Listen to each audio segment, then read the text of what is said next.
अथर्व दौलत. कामगारांकडून कारखाना व्यवस्थापन व शासनास वेठीस धरण्याचे काम गणेश पाठक. अथर्व दौलत कामगारांचे चालू असलेल्या आमरण उपोषणासंदर्भात काल जिल्हाधिकारी कार्यालयामध्ये बैठक संपन्न झाली.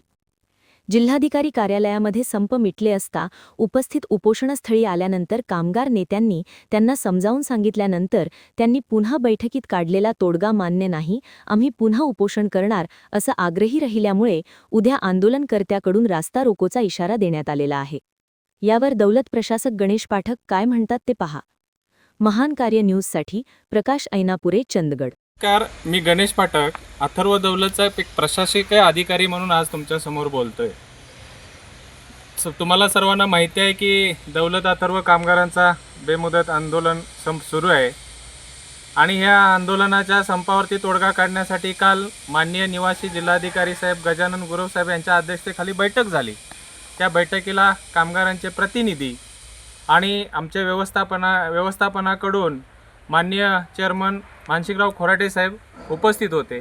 त्या बैठकीला प्रांताधिकारी साहेब होते, कामगार आयुक्त उपस्थित होते आणि ह्या सगळ्यामध्ये एक चांगला तोडगा निघाला, अशी एक तोडगा निघाला होता.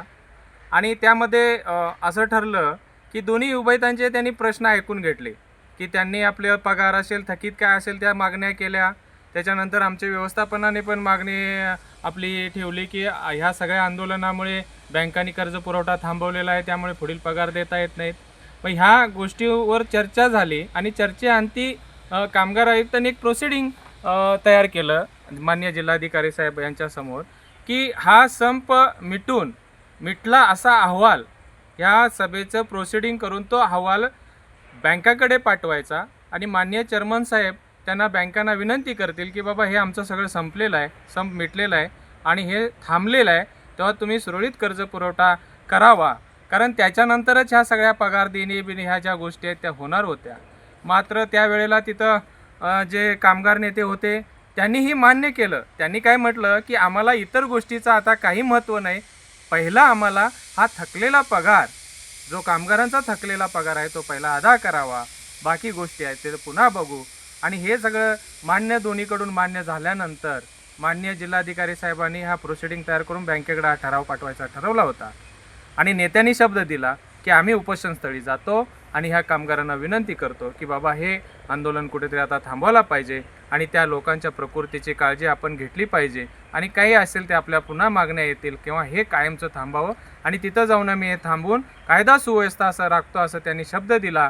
मीटिंग संपली आणि मीटिंग संपल्यानंतर ते संपूर्ण प्रमुख नेते मंडळी असतील हे सर्व अधिकारी इथं आले आणि आंदोलनस्थळी सभा झाली आणि त्या सभेमध्ये त्यांनी त्यांचे नेते नारकर, चौगले आणि देवणे साहेब यांनी आव्हान केलं की बाबा आता ह्या उपोषण आपण सोडूया, शासनाचा जो काही निर्णय आहे तो आपण मान्य करूया. प्रशासन पॉझिटिव्ह झालेलं आहे आणि दौलत अथर्व व्यवस्थापनाकडून आपल्या मागण्या पूर्ण करून घेऊया आणि आता हे कुठंतरी थांबूया.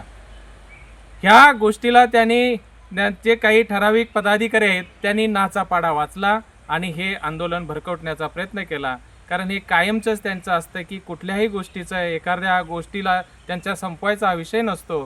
त्यांनी काय केलं की पुन्हा हे आम्हाला मान्य नाही, आम्हाला हे आमच्या विरोधात आहे, तुम्ही काय केलं आम्हाला माहिती नाही असं म्हणून त्यांनी आलेल्या त्यांचे जे काय त्यांचे पदाधिकारी त्यांना मदत करत होते त्यांचंही त्यांनी ऐकलं नाही.